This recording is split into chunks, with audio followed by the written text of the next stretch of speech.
Comme chaque année, le 8 mai marque la victoire des Alliés sur l'Allemagne nazie et l'on rend hommage aux soldats morts pour la France, dont 300 Haïtiens. La cérémonie de commémoration du 78e anniversaire a été présidée par le haut-commissaire Eric Spitz à Papeete, à ses côtés des représentants du pays, des parlementaires ou encore les forces armées, mais aussi à des membres du Conseil territorial des anciens combattants et victimes de guerre et de la mémoire de la nation. Nous accueillons ce soir son vice-président, Yann Lafortune Yorana. Yorana. Merci d'avoir répondu favorablement à notre invitation. Alors, cette commémoration, c'est une coutume, une tradition, mais la jeune génération ne perçoit peut-être pas son importance comme vous. Pourquoi ce devoir de mémoire est-il si important pour les Polynésiens ? Ben, il est important déjà,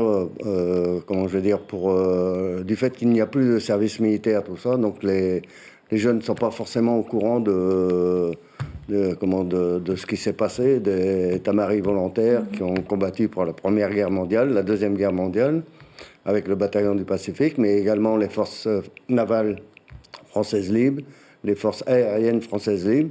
Et la Polynésie a été la première à rejoindre, en tant que FAO, à rejoindre les forces françaises libres.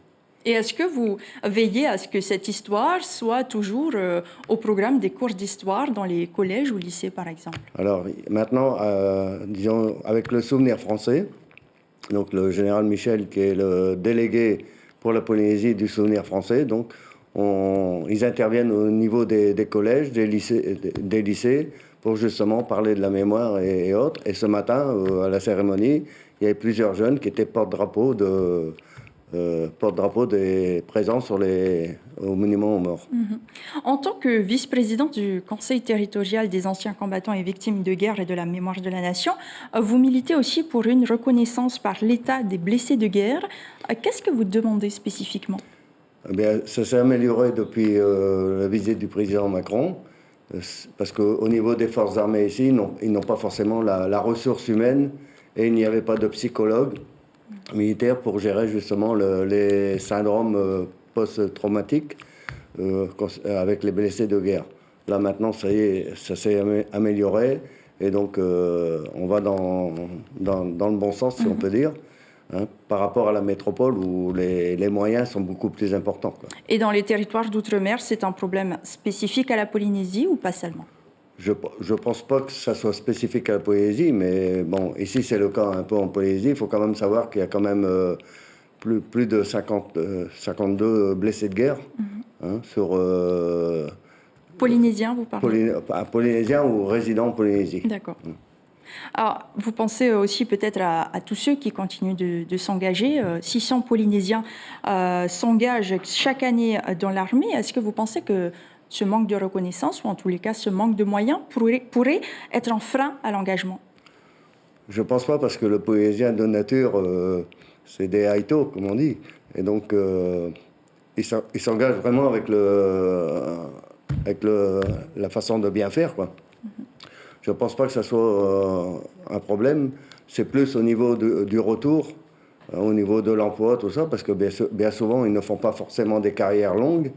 Et donc, le problème se pose au retour de pouvoir retrouver un emploi, notamment s'ils ont une famille à nourrir, quoi. Voilà. Alors justement, ce conseil territorial est composé de 2 commissions, une commission permanente et une commission de solidarité. C'est cette dernière, d'ailleurs, qui peut aider financièrement les familles des combattants décédés. Est-ce que vous pouvez nous expliquer ce soir le processus pour pouvoir en bénéficier ? Donc, il faut déjà être ressortissant, recensé à l'ONAC, à l'Office national des combattants.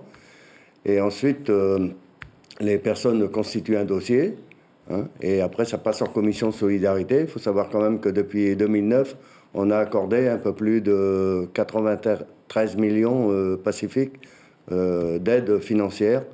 Donc, pour les veuves de guerre, les veuves d'anciens combattants, les enfants aussi. Les enfants, les pupilles de la nation. On a quand même 24 pupilles de la nation, dont 10 majeurs ici en Polynésie.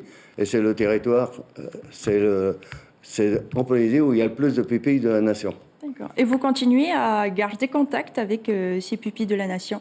Ah oui, bien sûr, ils passent en commission, donc ils ont une aide pour la scolarité, une aide pour les vacances, et donc après, Par contre, il ne faut pas qu'ils arrêtent les études. Tant qu'ils continuent les études, ils seront toujours Ils aidés. bénéficient de l'aide. Voilà, voilà. Pour terminer, Yann Lafortune, le ministère des Armées a pris un arrêté pour mettre fin à une discrimination. Les personnes séropositives vont pouvoir désormais intégrer l'armée. Qu'est-ce que vous en pensez, vous, en tant qu'ancien combattant?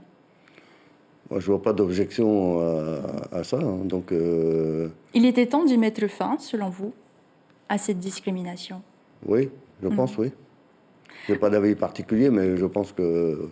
C'est une bonne chose. C'est une bonne chose, voilà. Merci beaucoup à Yann Lafortune d'avoir été avec nous ce soir. Et je rappelle également que cette année, nous célébrerons le centenaire du monument aux morts à Papeete.